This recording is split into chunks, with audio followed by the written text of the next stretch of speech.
ఈరోజు చంద్రబాబు గారు కూడా అడుగుతున్నావు, చంద్రబాబు గారిని అడుగుతున్నావు, వాసనని అడుగుతున్నావు.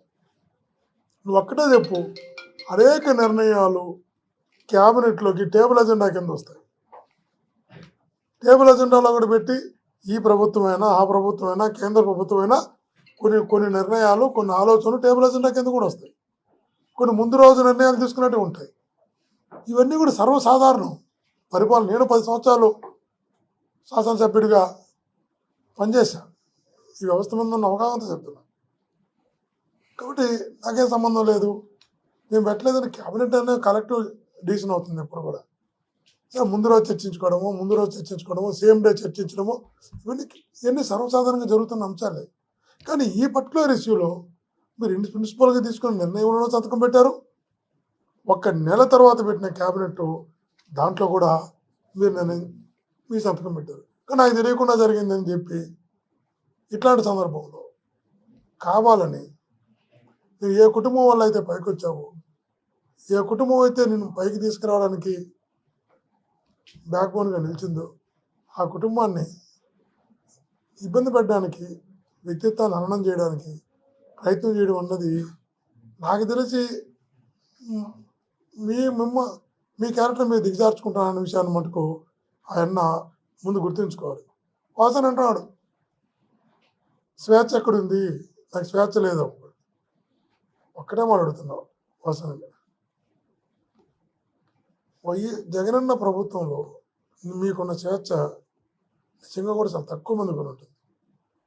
ఇప్పుడు ఒకసారి ఆ రోజు ఈనాడు జ్యోతి పేపర్లు రాశారనుకుంటా, నాకు గుర్తున్న వరకు ఇతర పార్టీ నాయకులతో కలిసి స్పెషల్ ఫ్లైట్లో విదేశాలకు వెళ్ళారు అని.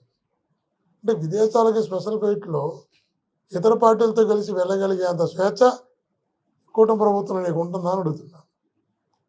అసలు స్పెషల్ ఫ్లైట్లో విదేశాలకు వెళ్ళడం కాదు, ఇతర పార్టీలతో మాట్లాడడానికి కూడా మీకు స్వేచ్ఛ ఉండదు. ఇక్కడ మీకు పోయిన తర్వాత అర్థమవుతుంది పుట్టిల్లు ఎంత గొప్పదో అని, ఎంత గొప్పగా చూసుకున్నదో, ఎంత స్వేచ్ఛ ఉన్నదో, ఎంత గౌరవంగా చూసుకున్నదో మీకు ఇప్పుడు కాదు, కాలం గడిచే కొందికి చాలా అర్థమవుతుంది.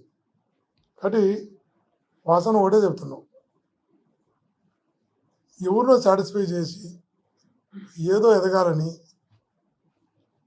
నేను గుర్తించి గౌరవించి నేను హక్కును చేర్చుకున్న పార్టీపై బండలు వేసి అబండాలు వేసి నువ్వు లబ్ధి పొందాలనుకుంటే లాంగ్ టర్మ్లో అది ఖచ్చితంగా చెప్తున్నా నీ స్థాయిని దిగజారుస్తున్న విషయాన్ని కూడా ఎప్పుడు గుర్తుపెట్టుకోమని గట్టిగా తెలియజేస్తున్నా.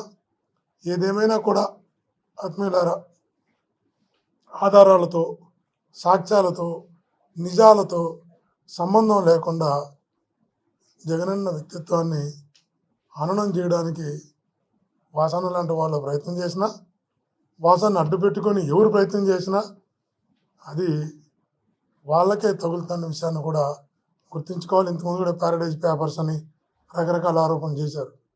చివరికి అర్థమైనాయి 2017 అనుకుంటా. 19లో రిజల్ట్స్ ఎలా వచ్చాయో మనకంతా కూడా తెలుసు. కాబట్టి వాసన మళ్ళా చెప్తున్నాం, నేను ఎక్కడ ఎంపీగా పోటీ చేసినా, ఎక్కడ ప్రతి పల్లె తిరిగా, ప్రతి ఊరు తిరిగా, ఇక్కడ ప్రజలు ఇట్లాంటి మనస్తత్వాన్ని అంగీకరించిన విషయాన్ని మీకు తెలుసు, నాకు తెలుసు. తప్పకుండా భవిష్యత్తులో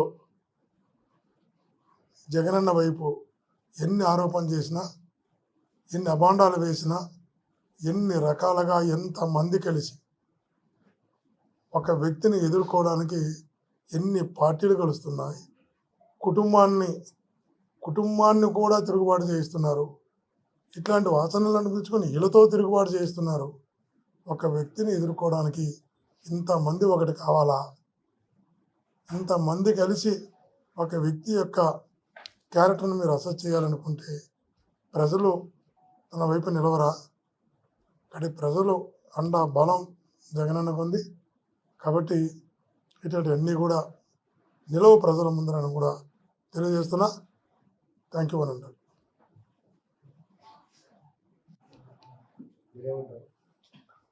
చంద్రబాబు గారి అపాయింట్మెంట్ వాసనకి ఇవ్వలేదని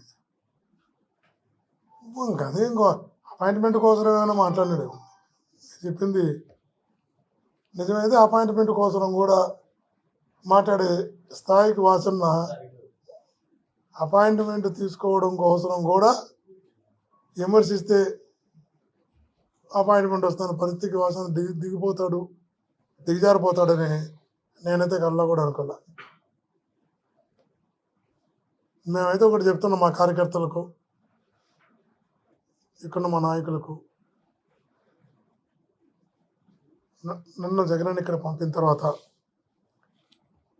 కష్టమైన నష్టమైన ప్రతి కార్యకర్తకు ప్రతి నాయకుడికి అండగా ఉంటాం. ఎన్ని రకాల మా కార్యకర్తలను ఇబ్బంది పెట్టాలనుకున్నా, మా నాయకులను ఇబ్బంది పెట్టాలనుకున్నా, వాళ్ళకి ఏ రకంగా మీరు దెబ్బ కొట్టే ప్రయత్నాలు చేసినా వాళ్ళందరికీ బ్యాక్బోన్గా అండగా గట్టిగా నిలబడతాం. ఒంగోలుకి సంబంధించి ప్రతి నాయకునికి ప్రతి కార్యకర్తకి గట్టిగా అండగా నిలుస్తామని తెలియజేసుకుంటాం.